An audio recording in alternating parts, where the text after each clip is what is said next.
Hello students, welcome to math classes. So in this video we are going to discuss about the second Roman last question. Okay, 4.1 లో second term లో last some ఒకటి balance ఉంది కదా, అది ఈ వీడియోలో finish చేద్దాం. ఓకేనా, చూడండి జాగ్రత్తగా. ఒకసారి ముందు సమ్ చెప్పే ముందు ఒక్కసారి చిన్న కాన్సెప్ట్ డిస్కస్ చేస్తాను. జాగ్రత్త చూడమ్మా. మనకి ఫిజిక్స్లో మనం డిస్కస్ చేస్తాము డిస్టెన్స్కి ఫార్ములా ఏంటమ్మా? డిస్టెన్స్కి ఫార్ములా ఏంటి? టైమ్ ఇంటూ స్పీడ్, అంతేనా? సో దీని నుంచి మనము distance equal to time, T అంటే టైమ్ అమ్మా, ఎస్ అంటే స్పీడ్. ఓకే, ఇది ఒక పాయింట్. దీని నుంచి మనం కావాలంటే సపోజ్ ఇది మెయిన్ ఫార్ములా. దీని నుంచి సపోజ్ నాకు టైం కావాలంటే ఏం రాయచ్చమ్మా? టైం ఈక్వల్ టు ఏం రాసుకోవచ్చు? డిస్టెన్స్ ఈ ఇంటూ స్పీడ్ అయితే ఏమవుతుంది? బై స్పీడ్ అవుతుంది కదా, బై స్పీడ్ అవుతుంది. అవునా, time equal distance by speed, ఇది ఫార్ములా. అవునా? సరే, ఇంకా చూద్దాం ఒకసారి.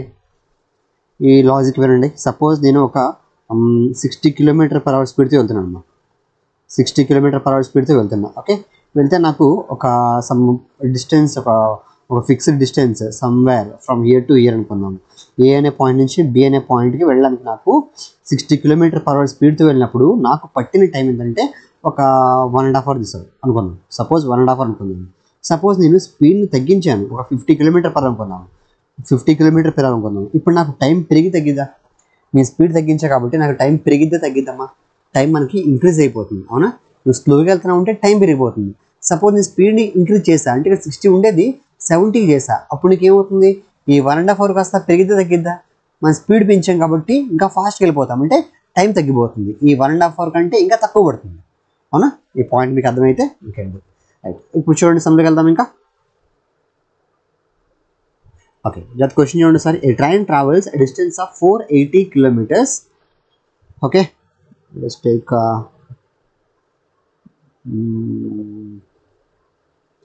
480 km/h, 480 kilometers at a uniform speed. If the speed had been 8 km/h less, then it would have taken 3 hours more to cover the same distance. We need to find the speed of the train. వాడు చెప్పిన సిచ్యువేషన్కి మనం ఒక equation frame చేద్దాం. First జాగ్రత్త చూడండి, వాడు ఏం చెప్పాడు? డిస్టెన్స్ చెప్పాడమ్మా. డిస్టెన్స్ ఎంతని చెప్పాడు? ఆ ట్రైన్ ఏమైతే ఉందో అది మొత్తం ట్రావెల్ చేయాల్సిన డిస్టెన్స్ ఎంత? 480 kilometers. If the speed had been 8 km/h less, it would have taken 3 hours more to cover the same distance. సరే, జాగ్రత్త చూడండి సార్, రెండు కేసులు ఉన్నాయి. First case 1. ఇక్కడ కేస్ 1లో ఏం జరుగుతుందంటే ఇక్కడ నీకు స్పీడ్ అనేది వాడు చెప్పాలా కాబట్టి స్పీడ్ x km/h అనుకున్నాం. స్పీడ్కి యూనిట్స్ ఏంటమ్మా? x km/h. x km/h స్పీడ్తో వెళ్తే ఇంత డిస్టెన్స్ కవర్ చేయడానికి ఎంత టైం పడుతుంది? టైం ఫార్ములా ఏంటమ్మా?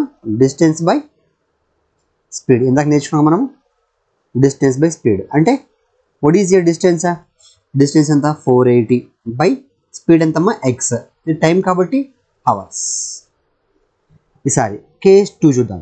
కేస్ 2 రాద్దాము. కేస్ 2 ఏం చెప్పింది? కేస్ 2 ఏం చెప్తుందంటే ఇక్కడ వాడు ఏం చెప్పాడు చూడండి. If the speed had been 8 km/h less, అంటే ఒరిజినల్ స్పీడ్ కంటే కూడా 8 km/h తగ్గించుంటా అంటున్నాడు. అంటే స్పీడ్ ఎంత? ఫస్ట్ కేసులో నీకు స్పీడ్ ఎంతమ్మా? x ఉంది నార్మల్గా అయితే, కానీ వాడు ఏం చేశాడంటే స్పీడ్ తగ్గించాడంట. x - 8 స్పీడ్ తగ్గించాడు వాడు. స్పీడ్ అనేది ఇక్కడ తగ్గించాడు, 8 తగ్గించాడు. Okay, x - 8 km/h. అప్పుడు టైం ఏమవుతుంది? టైం ఫార్ములా ఏంటమ్మా? డిస్టెన్స్ బై స్పీడే కదా.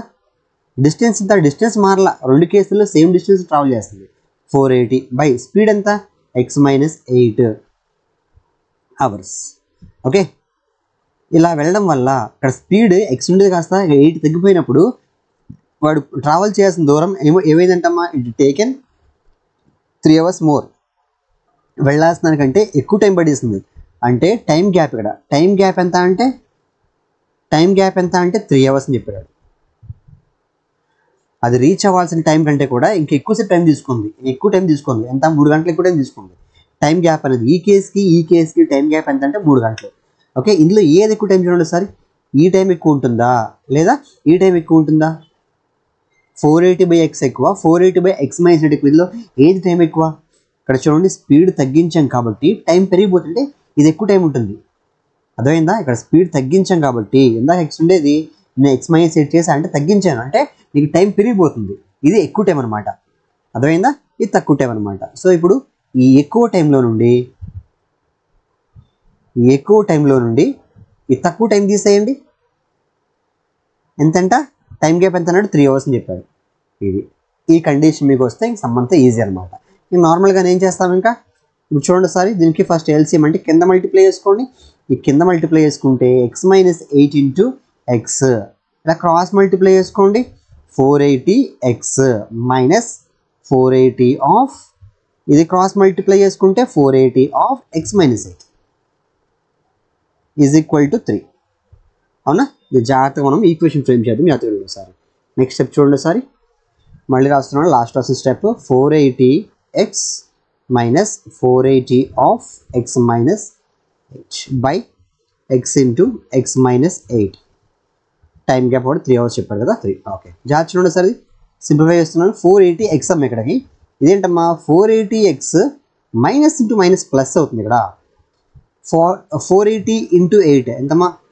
ఇది 0 6 32 ప్లస్ 6 38 3840 బై, ఇప్పుడు దీంతో మల్టిప్లై చేస్తే X into X X square, X into 8 అమ్మా 8x is equal to 3. Can I cancel this? Plus 480x and minus 480x రెండు కట్ అయిపోయి కదా. సో ఇప్పుడు ఏం మిగిలిపోయింది? 3840 by X square minus 8x ఉందమ్మా.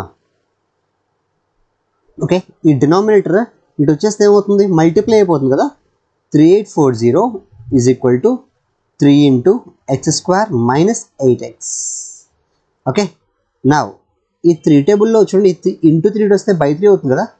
3840 బై 3 కట్ అయిపోతుంది చూడండి సరే. 3 టేబుల్లో 3 1 టైం అమ్మా, 8 ఏమో 2 times అంటే 6 పోతుంది. 6 పోతే 8లో ఇంకా 2 మిగిలిపోయింది, 24 అంటే 8 times. పక్కన 0 ఉంది అంతే. So 1280 is equal to X square minus 8x. దీన్ని క్వాడ్రాటిక్ ఈక్వేషన్ ఫామ్ రాయాలంటే ఎక్స్ ఈ టర్మ్ పంపించేద్దాం. చెప్పండి, X square minus 8x plus becomes here minus 1280 కదా. ఓకేనా? ఇటువైపు ఏమీ లేదంటే ఈక్వల్ టు 0, అది రాసుకున్నాం equal to 0. It is a required quadratic equation. ఇలా ఈక్వేషన్ మనం ఫ్రేమ్ చేయాల్సి ఉంటుంది. అర్థమైందా? రైట్.